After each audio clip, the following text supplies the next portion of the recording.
Ahora quiero hablar un poquito de la retórica de Aristóteles.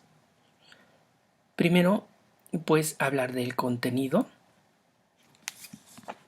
Como siempre, hay ediciones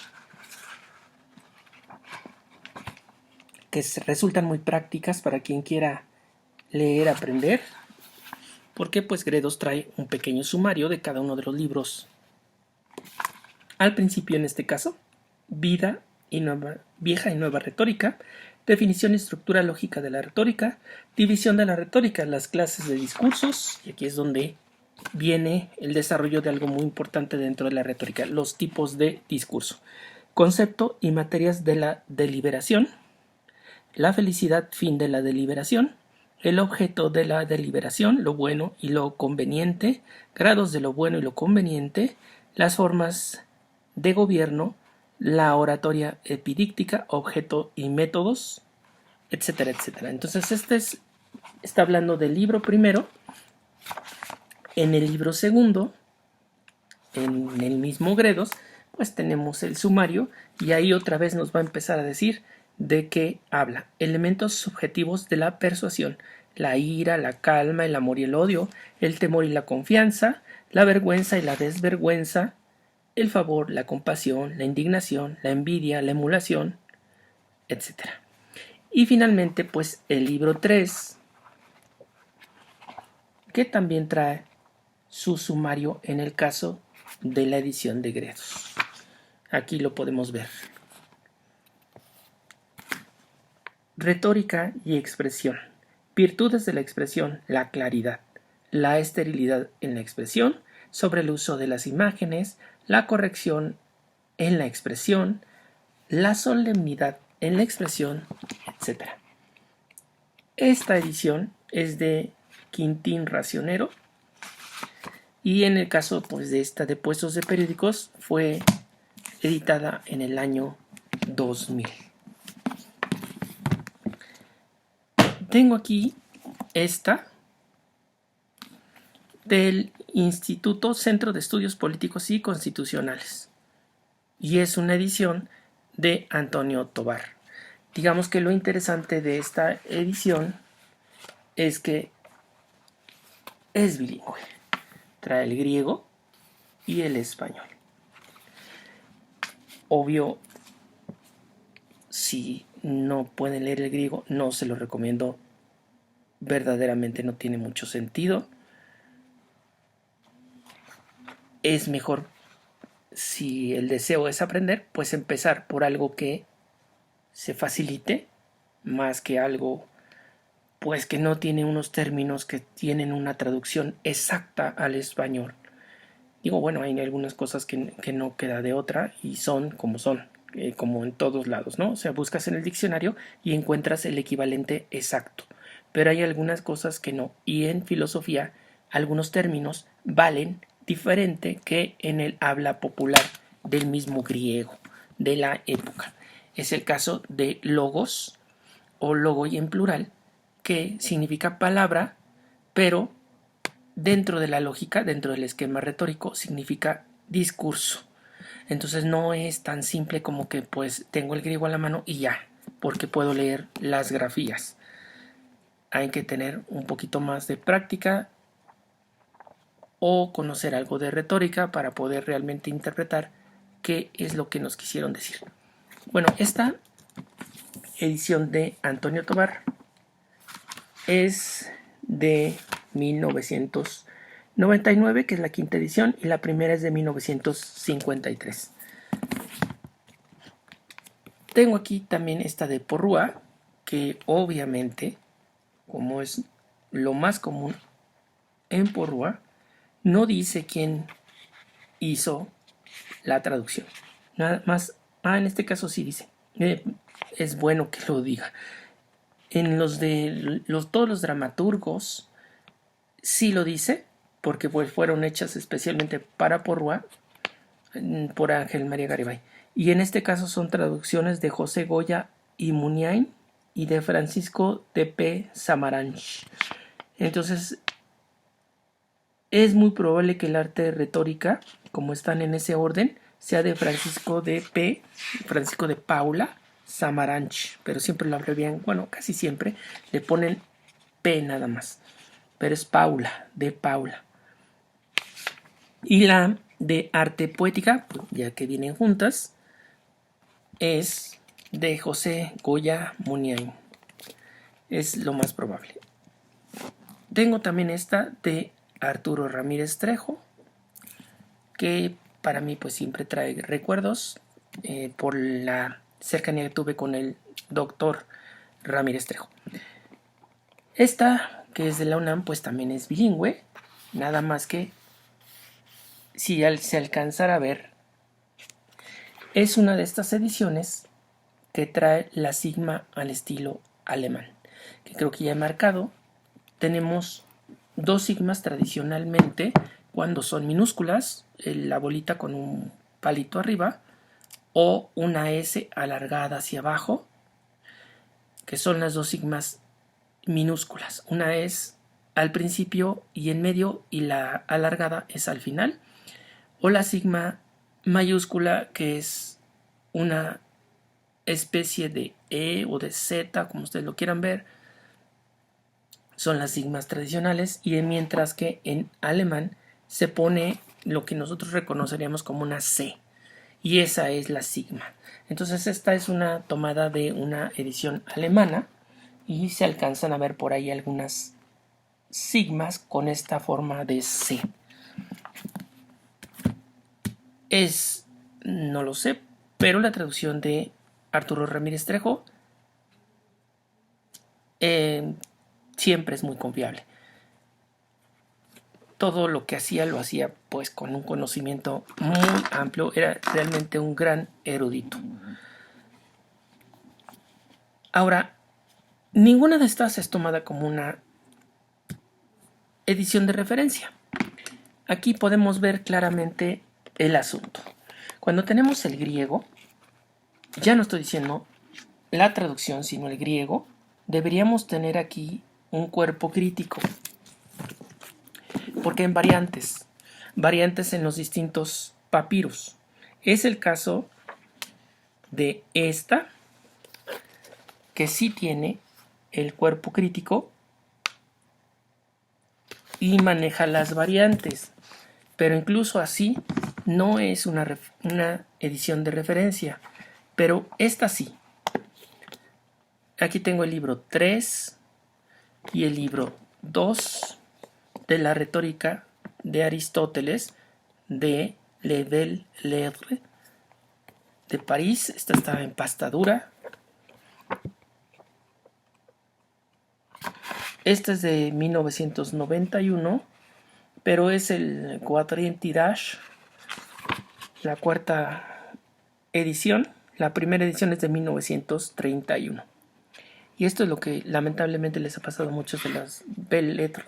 Son excelentes ediciones, pero se han ido quedando pues muy atrás. Lo bueno quizá es que tienen, por supuesto, filólogos que pueden hacer las actualizaciones correspondientes. Aquí tenemos entonces el griego con el cuerpo crítico, con el aparato crítico, y la traducción al francés. Y después siempre hay notas y estudio y demás, ¿no?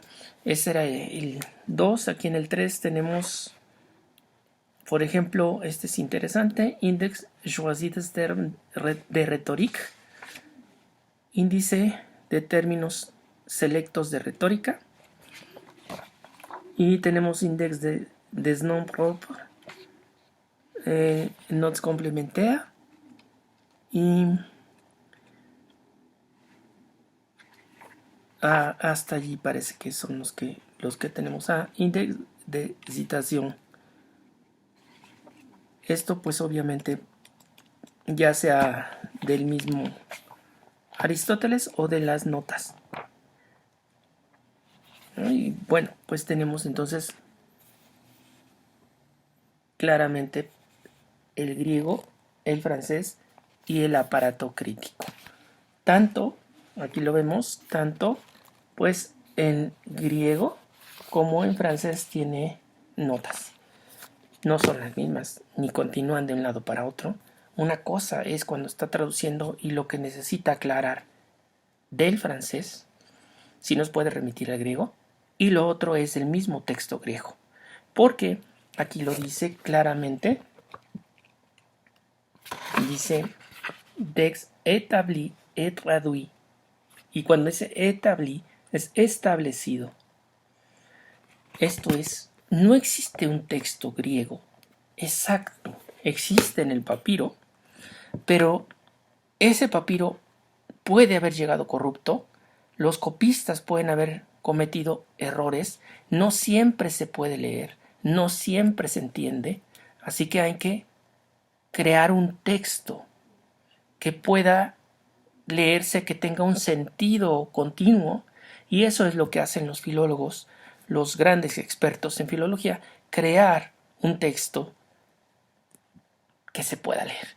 Por eso le llaman texto establecido por, y en este caso tenemos en el tomo 3 Médéric Dufour et André Vartel, y en el tomo 2 Médéric Dufour únicamente. No tengo el tomo 1, entonces no sé quién haya hecho el tomo 1, pero es probable que haya sido el mismo. Ya en el tomo 3 se ve que pues ya se reconoce a Médéric Dufour, que hizo el 2, como fallecido, y por eso tenemos la crucecita. Entonces quizá él haya hecho también el primer tomo. En este edición de Antonio Tovar tendríamos que tener al principio edición del texto con aparato crítico, traducción, prólogo y notas. Tendríamos que tener establecido el punto de pues el texto, de dónde sacó el texto y si él adaptó el texto, porque pues ya les dije puede tener problemas, pero más que eso habla de interpretaciones ya hechas por distintos autores. Entonces, bueno, pero tenemos entonces una edición que es base, la francesa, y varias ediciones. En este caso, gozamos de 2 ediciones que traen el griego. Incluso entre estas se puede comparar y la francesa se pueden comparar el texto griego y ver las diferencias, cómo leyeron los distintos filólogos el mismo texto o los mismos originales papiros, o los textos adaptados de otros filólogos anteriores. Y las traducciones, ¿no? Las que son meras traducciones, no solamente estas solamente traen el español y las otras traen griego y español. Así que contamos en esta presentación con 4 traducciones y 3 textos griegos. Uno que está griego-francés y 2 que están griego-español. La retórica, en síntesis, habla de estos géneros y pues dice algunas cosas muy interesantes Aristóteles acerca de los géneros. Él los compara como que fueran de distintos tiempos. Uno es un género propio del pasado, otro del presente y otro del futuro. Tenemos entonces el género judicial o forense, el género deliberativo o político y el género epidíctico o demostrativo. El demostrativo epidíctico se centra en el presente, porque sirve para alabar o vituperar. Incluso pues en este artículo dice criticar. a alguien o algo. Tenemos el género deliberativo o político, y dice se centra en el futuro. Se utiliza en asambleas para persuadir sobre lo que es útil o perjudicial. Esto es todavía pues una discusión en una Cámara de Diputados, en la Cámara de Senadores, todavía hay esto. Obviamente no se prepara. Generalmente solamente que alguien vaya a exponer o tratar de decir algo al principio, pues tendrá tiempo de preparar, si no es muy a la ligera. Pero bueno. Y el género judicial o forense se centra en el pasado. Su objetivo es juzgar la justicia o injusticia de hechos pasados, buscando acusar o defender ante un tribunal. Este es el que constantemente se está ocupando pues en nuestros aparatos de justicia. Son hechos pasados y estos hechos pasados se juzgan. Pues bueno, esto es el contenido básico de la retórica. Obviamente el entramado es mucho más amplio, como di lectura a algunos de los índices o sumarios de los 3 libros de la retórica de Aristóteles.